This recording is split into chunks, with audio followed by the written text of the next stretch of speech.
Bonjour mesdames et messieurs et bon ramadan à toutes et à tous. Je suis tout à fait ravi de vous retrouver dans cette nouvelle édition dans votre émission semi-hebdomadaire. L'Égypte à la une, votre fenêtre sur le monde égyptien, votre fenêtre sur les grands événements qui ont marqué la scène égyptienne durant les derniers jours, que ce soit dans le domaine politique ou même économique ou même dans le domaine du tourisme. Justement, nous avons commencé cette nouvelle tournée dans le monde égyptien par les activités présidentielles et ces derniers jours, on trouve que notre président Fattah Sisi a inspecté hier, avec plus de précision, le centre de contrôle et de suivi du réseau national d'urgence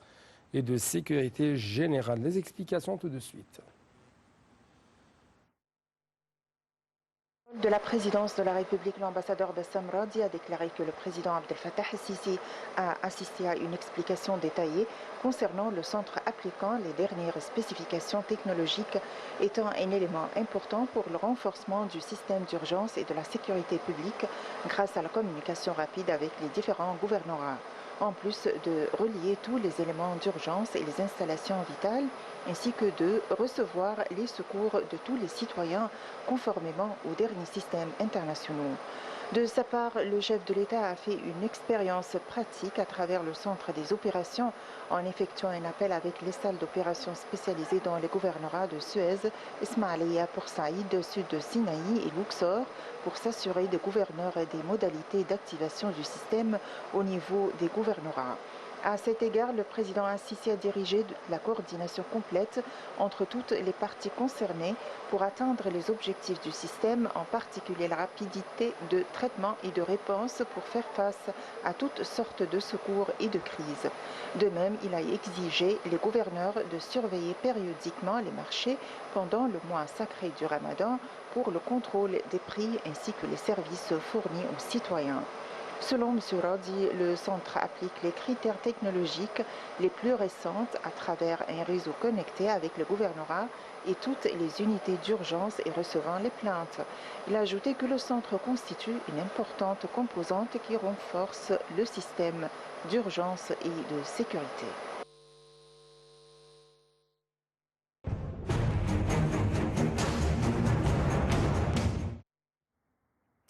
D'autre part, le président Abdel Fattah Sisi a signé une loi autorisant au ministre des Finances de garantir les vols d'Égyptiens à destination en provenance des aéroports russes.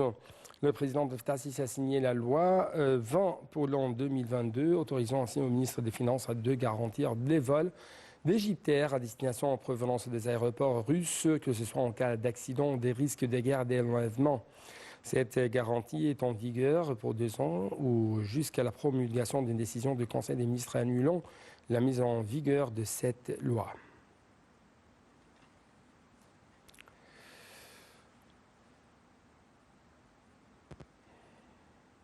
D'autre part, on trouve que le président Abdel Fattah Sisi s'est réuni lundi avec le conseiller du président de la République pour l'urbanisme, Amir Saïd Ahmed, et le chef de l'autorité de génie des forces armées, Ihab El-Farr.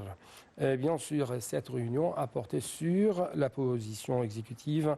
ou la situation plutôt exécutive des projets d'autorité de génie au niveau de la République. Les explications tout de suite avec notre collègue Sali Hamed.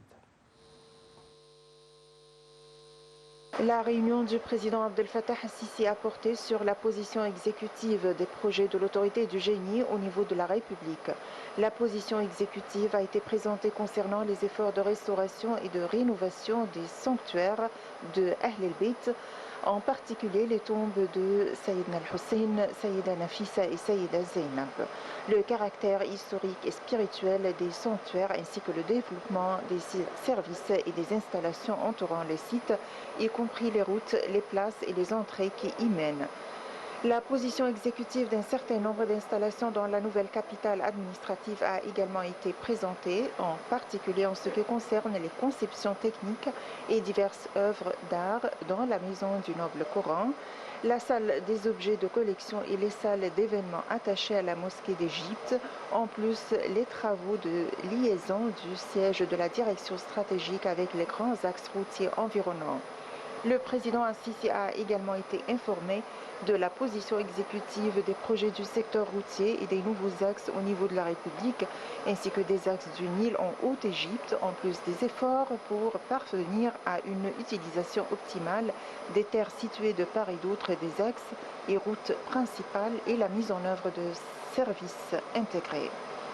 Le chef de l'État a ordonné de réaliser le plus grand degré d'expansion de l'ingénierie dans le cadre du plan de développement des axes et routes vitaux au niveau de la République, dans le but de réaliser la fluidité du trafic et des déplacements des citoyens en tenant compte des plus hauts standards de sécurité et de sûreté.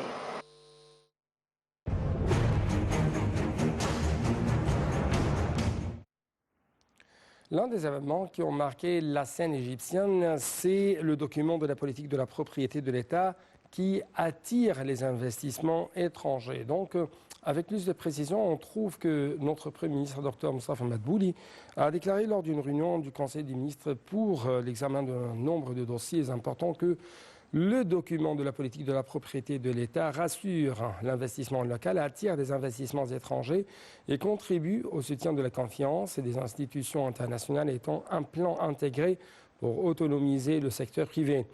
Le Premier ministre a adressé ses sincères vœux au président de l'État, ainsi qu'aux membres du gouvernement, au peuple, à l'occasion de l'anniversaire de la victoire de 10 Ramadan, qui incarne le sens de dévouement, de sacrifice pour la patrie, implorant ainsi le Tout-Puissant de préserver l'Égypte.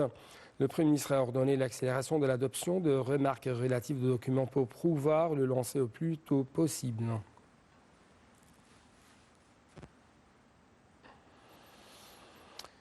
Lors de son entretien avec le PDG de la Bourse du Caire, Mohamed Farid Saleh, le chef du gouvernement, Moustapha Madbouli, a affirmé que le gouvernement tenait à la coordination permanente avec l'administration de la Bourse et le soutien des plans ambitieux qui visent à réaliser l'inclusion financière, l'investissement et la facilitation des services via la transformation numérique afin d'accroître la capacité du marché égyptien à attirer les investissements. Ce Saleh a pour sa part passé en revue nombre d'indices concernant la Bourse du Caire durant la dernière période dans le développement de la valeur des offres à la suite de la reprise du programme des offres du gouvernement. Lundi, le Premier ministre Dr Moustapha Madbouli a également présidé la 6e réunion du Comité suprême chargé de préparer l'accueil par l'Égypte de la 27e session de la conférence des États partis à la Convention cadre des Nations Unies sur le changement climatique COP27. Le ministre de l'Électricité et des Énergies renouvelables, Mohamed Chakir, et des Affaires étrangères, Sameh Choukri, du pétrole et des ressources minières, Tariq El-Moula, du tourisme et des antiquités, Khaled El-Anani, du plan de développement économique, Hala Saïd, et de la coopération internationale, Rania Al-Machat, et d'autres responsables concernés ont pris part à la réunion qui s'est déroulée par visioconférence. Le chef du gouvernement a indiqué qu'il suit périodiquement la préparation pour l'accueil par l'Égypte de la COP27, signant que tous les préparatifs se déroulent conformément à ce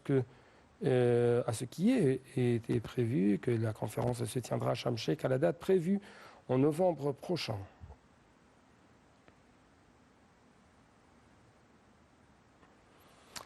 Le ministre égyptien des Affaires étrangères, M. Sameh Choukri, a participé hier au début de sa visite à Washington à une table ronde à l'Institut de Moyen-Orient. Le porte-parole du ministère des Affaires étrangères, Ahmad Hafez, a déclaré que le ministre avait discuté de la profondeur des relations stratégiques avec les États-Unis, de la vision de l'Égypte face aux problèmes et aux défis les plus importants de la région, ainsi que du rôle de l'Égypte au niveau régional et international.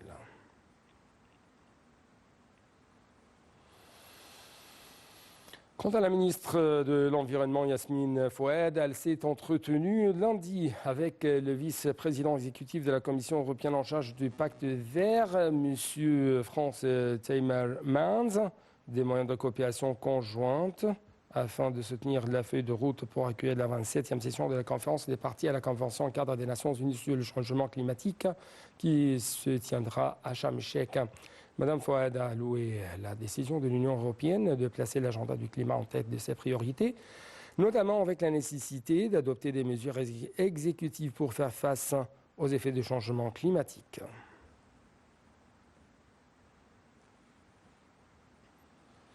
La ministre de la Culture, Mme Inès Abdeldem, a indiqué que le choix de la ville égyptienne Le Caire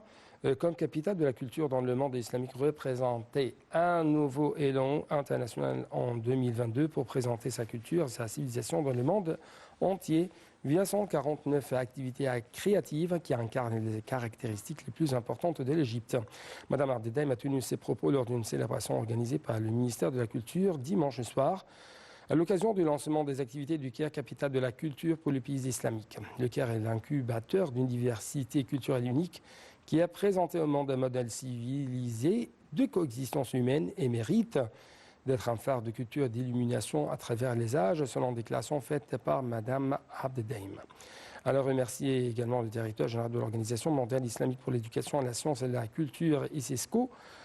pour ses efforts inlassables visant à développer le système de travail de CESCO d'une manière à promouvoir la coopération et à approfondir les relations entre les peuples islamiques.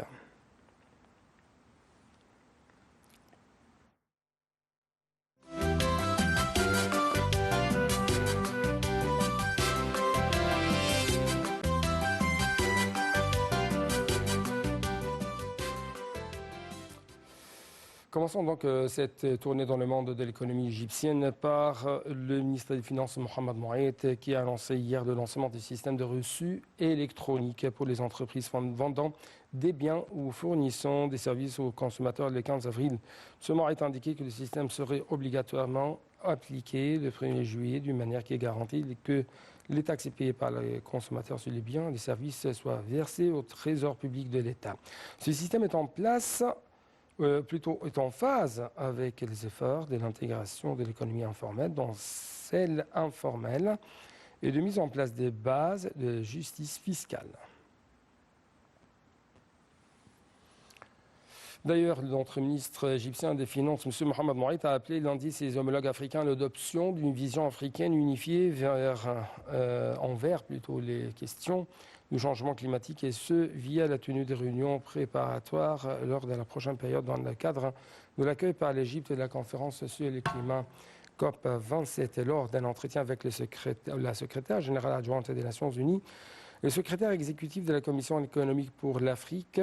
le ministre a affirmé son souci de renforcer la coopération commune de manière à faire réussir l'accueil de la COP27.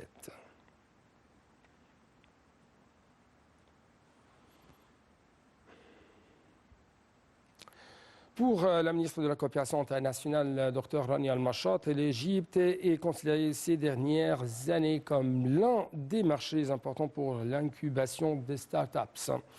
Partons de l'objectif de l'État de construire une économie basée sur la connaissance. Les ministères de la Coopération internationale et Egypt Ventures ont organisé un forum sur les start-up en juillet dernier. C'est ce qu'a ajouté la ministre dans son allocution prononcée lors de la conférence organisée par la Banque européenne pour la reconstruction et le développement, BERD.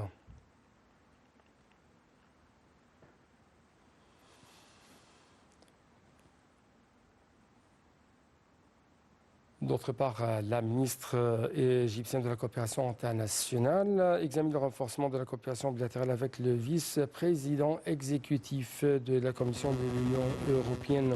La ministre de la coopération internationale, Dr Rania Al-Mashhat, et le vice-président exécutif de la Commission de l'Union européenne sur les questions de changement climatique ont discuté de renforcement de la coopération bilatérale entre l'Égypte et l'Union européenne. La ministre de la Coopération internationale a reçu le vice-président exécutif de la Commission de l'Union européenne sur le changement climatique, la délégation qui l'accompagne, qui comprend 2 hauts fonctionnaires et négociateurs de l'Union européenne. La réunion a également eu en présence de l'ambassadeur de l'Union européenne en Égypte.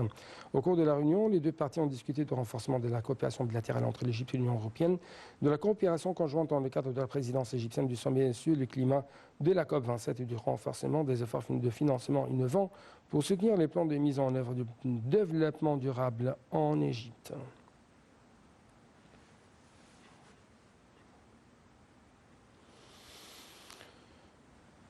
La ministre égyptienne de la coopération internationale, Dr Rania Al-Mashhat, le ministre des Communications et des Technologies d'information, Dr Amr Talat, et la coordinatrice résidente de l'ONU en Égypte, Mme Elena Panova, ont lancé le groupe de travail conjoint des Nations Unies sur la technologie, l'initiative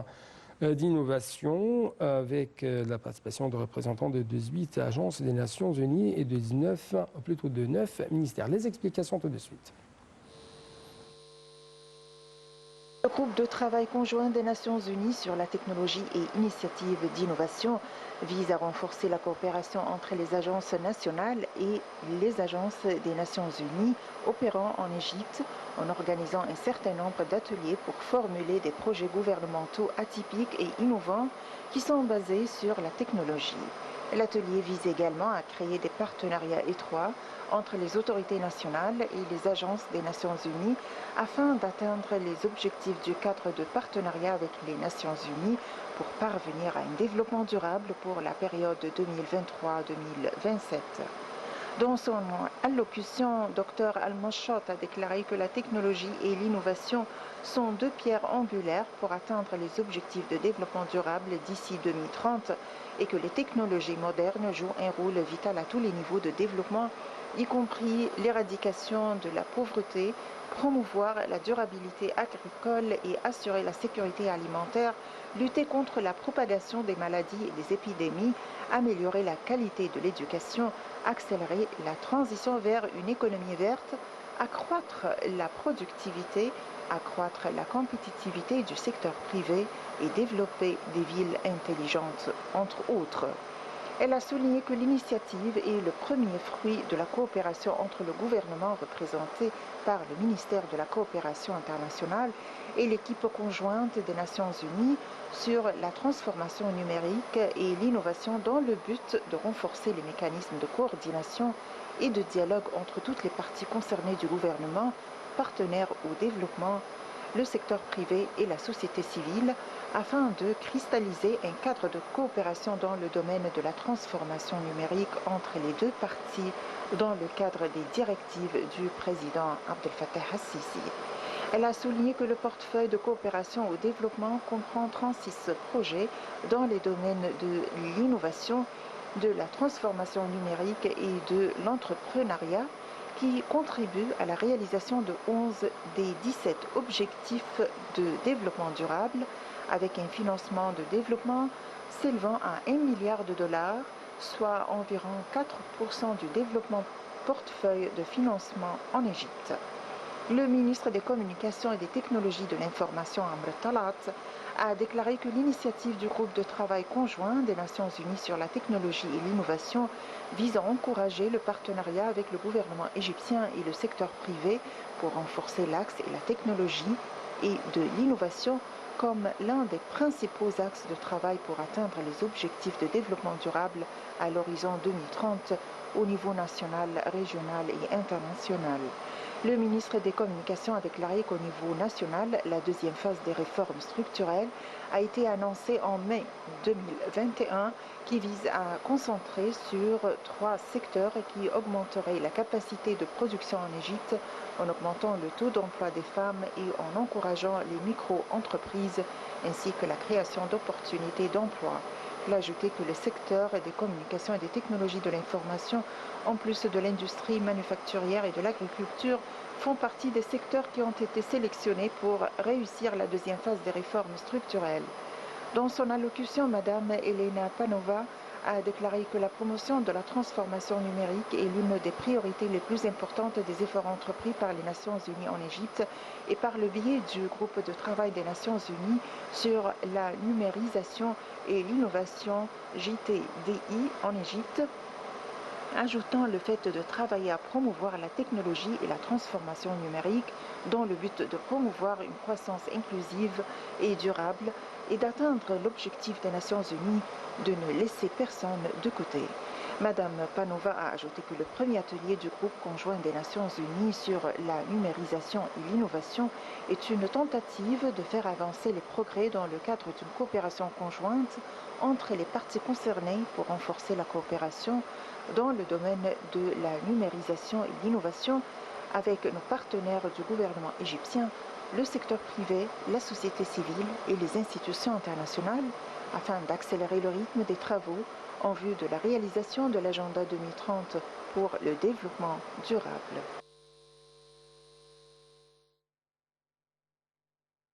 Donc, c'était tout pour cette édition. Merci beaucoup pour votre attention. Toujours poursuite de nos programmes sur TV International. Et avant même de vous quitter, bon Ramadan à toutes et à tous. À la prochaine.